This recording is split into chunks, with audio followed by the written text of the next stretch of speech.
Hi everyone, आज मैं आपके साथ में चावल के आटे से बनने वाले बहुत ही टेस्टी करारे पापड़ की रेसिपी को शेयर करने वाली हूँ।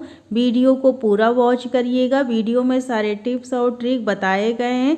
चावल के आटे से बनने वाले इन टेस्टी से पापड़ को सही तरीके से कैसे बनाना है, तो चलिए आज की रेसिपी शुरू की जाए बनाना। चावल के आटे का पापड़ बनाने के लिए हमने 1 कटोरी चावल का आटा लिया है। वजन में नापेंगे तो ये 250 ग्राम चावल का आटा है। चावल का आटा आपको इजीली मार्केट में किसी भी किराने की दुकान पर बहुत ही आसानी से मिल जाएगा। अब हम इस चावल के आटे का एक घोल तैयार करेंगे पापड़ बनाने के लिए। तो उसके लिए हमने यहाँ पर एक भारी तले का पतीला ले रखा है। इसमें हम चावल के आटे को ट्रांसफ़र करेंगे और चावल के आटे को डालने के बाद हम इसमें डालेंगे पानी हम इसी कटोरी से डालेंगे। तो हम इसी कटोरी से 8 कटोरी हम इसमें पानी ऐड करेंगे। इस घोल को तैयार करने के लिए पानी हमने नॉर्मल टेम्परेचर पर लिया है। आप गर्म पानी का इस्तेमाल मत करिएगा, नहीं तो इसमें गुठलियाँ बन जाएंगी। ये ज़रूरी पॉइंट है, इसका आप ध्यान रखिएगा। इस घोल को तैयार करने के लिए हमें पानी की मात्रा को ज़्यादा ही रखना है, क्योंकि जब हम इसे गैस पर रखकर पकाएंगे तो चावल का आटा फूलता है तो ये बहुत ही तेज़ी से थिक होना शुरू हो जाता है। चावल का आटा अच्छे से पक सके इसलिए हमें पानी की क्वांटिटी को ज़्यादा ही रखना है। और ये घोल तैयार हो चुका है। अब हम इसे गैस पर रखेंगे पकने के लिए। और ये लीजिए, हमने चावल के घोल को रख दिया है गैस पर पकने के लिए। इसे हमें मीडियम टू लो फ्लेम पर कंटिन्यू चलाते हुए पकाना है। एक ज़रूरी बात यह है कि शुरू में हम इसे मीडियम फ्लेम पर पकाएंगे। जब ये हल्का गाढ़ा होना शुरू हो जाएगा तब हम गैस की फ्लेम को लो पे कर देंगे। ये एक ज़रूरी पॉइंट है, इसका आप ध्यान रखिएगा। अब हम इसमें ऐड करेंगे थोड़ा सा नमक। नमक की क्वांटिटी को हम कम ही रखेंगे, क्योंकि पापड़ सूखने के बाद कम हो जाते हैं तो नमक उसमें तेज़ हो जाता है। इसलिए हम इसमें नमक का इस्तेमाल बहुत ही हल्का कर रहे हैं। और ये लीजिए, घोल ये गाढ़ा होना शुरू हो गया है। इसे आप बिल्कुल भी छोड़ करके दूसरे काम में मत लगिएगा, नहीं तो ये घोल पतीले के तले में लग के जल जाएगा और पापड़ का टेस्ट अच्छा नहीं आएगा। ये ज़रूरी पॉइंट है, इसका ध्यान रखिएगा।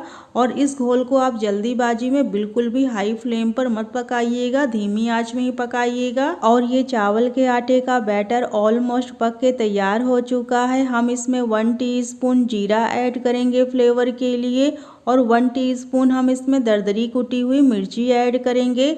आप जीरे की जगह पर अजवाइन या फिर मंगरेल का भी फ्लेवर दे सकते हैं। इन सारी चीज़ों को हम अच्छे से मिला लेंगे।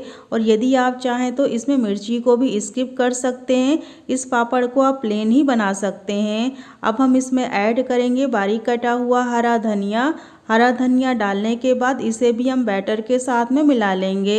हरा धनिया डालने के बाद हमें बैटर को ज़्यादा नहीं पकाना है, नहीं तो धनिया का रंग काला पड़ जाएगा तो पापड़ का टेक्सचर अच्छा नहीं आएगा। और ये बैटर अब पूरी तरह से तैयार हो चुका। इसे हम हल्का सा ठंडा करेंगे, फिर हम इसका पापड़ बनाएंगे। तब तक हम इसे फैलाने की तैयारी कर लेंगे। पापड़ को फैलाने के लिए हम प्लास्टिक शीट का इस्तेमाल करेंगे। इसे हम तेल से अच्छे से ग्रीस कर लेंगे ताकि पापड़ सूखने के बाद शीट से आसानी से बाहर आ सकें। इसी तरह से हमें पूरी प्लास्टिक शीट को अच्छे से ग्रीस कर लेना है। इस पापड़ को फैलाने के लिए कपड़े का इस्तेमाल नहीं करना है, प्लास्टिक शीट का ही इस्तेमाल करना है। अब ये प्लास्टिक शीट रेडी हो चुकी है पापड़ को फैलाने के लिए। 1 चम्मच हम पापड़ का बैटर लेंगे, इसे हम शीट पर रखेंगे और स्पून से हम इसे गोल फैला लेंगे। इसी तरह से हमें सारे पापड़ को बना के तैयार कर लेना है। शुरू में आपके 2-4 पापड़ टेढ़े मेढ़े बनेंगे, लेकिन आप 5-6 पापड़ बनाएंगे तो आपका हाथ सेट हो जाएगा, तो सारे ही पापड़ आपके गोल बन के तैयार होंगे। सेम प्रोसेस से हम सारे ही पापड़ को बना के तैयार कर लेंगे। इस पापड़ की खास बात यह है कि आप इसे रात में ही फैला दीजिए बना करके, और जब धूप हो तो आप इसे धूप में डाल करके सुखा लीजिए सुबह में।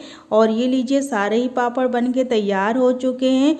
और एक ज़रूरी बात यह है कि आप आप कोशिश करिएगा कि इस पापड़ को आप तभी बनाएं जब अच्छी धूप हो रही हो, ताकि आपको इसे सुखाने में समस्या ना आए, क्योंकि पंखे की हवा में पापड़ अच्छे से नहीं सूख पाते हैं और पापड़ को हमें 7-8 महीने के लिए स्टोर भी करना रहता है। तो पापड़ में अच्छी धूप लगना बहुत ही ज़रूरी है, इसलिए आप इस पापड़ को तभी बनाएं जब अच्छी धूप हो रही हो। अब हम पापड़ को 3 से 4 दिन की धूप में कड़क होने तक सुखा लेंगे, अलटते पलटते हुए। और ये लीजिए, चावल के पापड़ को हमने 3 से 4 दिन की धूप में सुखा लिया है और ये सूख करके बढ़िया कड़क हो गए हैं। चावल के पापड़ को सही तरीके से कैसे फ्राई करना है ये अभी हम आपको बता दे रहे हैं। पापड़ को फ्राई करने के लिए हमने तेल को गर्म होने के लिए रख दिया था। तेल में हम एक एक पापड़ को डालेंगे और इसे हम फ्राई कर लेंगे। पापड़ को हमें हाई फ्लेम पर बिल्कुल भी नहीं फ्राई करना है, नहीं तो ये तेल में जाते ही लाल हो जाएंगे। तेल अच्छा गरम रहे और गैस की फ्लेम को आप मीडियम पे करके तभी आप इन पापड़ को फ्राई करिएगा। जब हम पापड़ को तेल में डालेंगे तो ये अपने साइज से बड़े हो जाएंगे।